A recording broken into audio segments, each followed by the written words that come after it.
When I was 21, I transferred to a college in San Francisco. I checked out a room for rent on Craigslist. It was in a really nice 2-bedroom apartment. It was cheap rent and close to campus, so it was the ideal spot. The girl who lived there was 29, and her name was Beth. She was tall and wide. She had jet black hair and wore pale makeup. She seemed nice, although a little quiet, but she seemed to like me and agreed to let me move in. So far, so good. My first night there, we went out for pizza, and that's when I could tell that something was a little bit off with her. Throughout dinner, she kept telling me how much I looked like Shia LaBeouf. I didn't know what to say, so I just shrugged it off with a thanks. I mean, I looked nothing like Shia LaBeouf, so it just didn't make any sense to me. When we got back home, she asked me if I had seen her room yet. I said no, and so she took me to see it.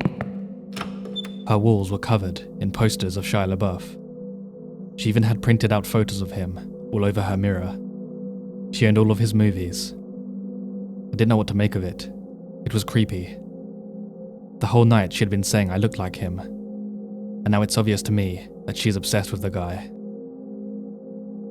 A few weeks pass, and I never really saw her that much. We didn't spend any time together really. She would come home from work and practically run to her room. She would spend the entire night in there. She had this creepy high-pitched giggle, and I would hear her giggling through the walls all night. I wondered what the hell she could possibly be doing. Occasionally, she would come out and talk for like 2 minutes, and she'd always be slurring her words, so I suspected she was drinking a lot. Sometimes, she wouldn't say anything, and she would just stand in the hallway and watch me in the living room. I would turn and see her and be surprised and say, "Hello, Beth." And then there would be this long, awkward pause, and she would give out her creepy, high-pitched giggle. It was uncomfortable being around her. She gave me the chills. One night, I woke up at around 2 a.m. because I heard what sounded like the front door being unlocked. I came out of my bedroom, and all the lights were off, but I could still see Beth standing at the front door. She had her face against it, and she was turning the lock back and forth, over and over again. And every time she turned the bolt, she mumbled my name. Max Barker. Max Barker. Max Barker. Seeing her standing in the dark and mumbling my name really freaked me out. It didn't help that she kinda looked like a bigger version of the girl from The Ring. I just quietly went back to my room and tried to sleep. One night, I was watching Gladiator, and she stumbled out of her room and turned on the living room light, forcing me to pause the movie, which was annoying. She then asked me if I wanted to hear about her ex-boyfriend. It was an uneasy segue into the topic, but I just said sure, and then awkwardly sat back to listen to her. 10 minutes into her story, and she was so riled up, she was screaming at the top of her lungs about their breakup. I was worried that the neighbours were going to call the cops, and she wasn't listening to me when I was asking her to lower the volume. Amidst all of her screaming, one thing she said really freaked me out. She was in such a fit and yelled, "I'll slit his fucking throat." That was a big game changer. Suddenly, I had no idea what this girl was capable of. She was practically a stranger, and everything I had seen was becoming alarmingly disturbing. After a few more minutes, she told me thanks for listening, and she started doing her giggle. I got out of there pretty fast and went to my room to go to sleep. I had a pretty unsettled feeling about being in the house with her, and what's worse is that there was no lock on my bedroom door. I pushed the edge of my dresser in front of it to act as a little barricade. I woke up in the middle of the night to the sound of my dresser scraping against the floor. Beth was pushing the door open. I turned on my light, shouting at her to stop. I could see her through the opening of the door. She was so drunk and had this insane look in her eyes.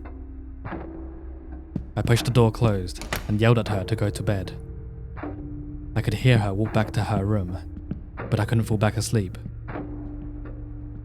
The next morning, when I went out into the hallway, my heart dropped. I saw one of her steak knives was on the floor by my door. I got goosebumps all over my arms. All I could think about was her saying she would slit that guy's throat. I confronted her about it, and she said she didn't remember trying to push my door open. She said she didn't even remember telling me about her ex. I had enough. My lease was month to month, so I found a new spot and moved out. About a month after I moved out, she contacted me. I was at the movies and my phone was off. When I got out, I turned my phone on, and to my shock, I received 40 plus text messages that she had sent me over the past 2 hours. They were all just insane texts that ranged from everything between "Hi, how are you?" to "I fucking hate you." It was insane. I didn't respond, and I never heard from her again. I always wonder, if I hadn't set my dresser in front of my door, would she have quietly come into my room and slit my throat?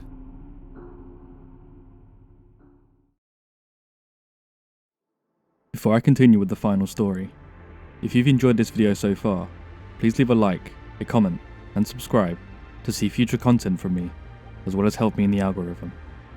Thank you.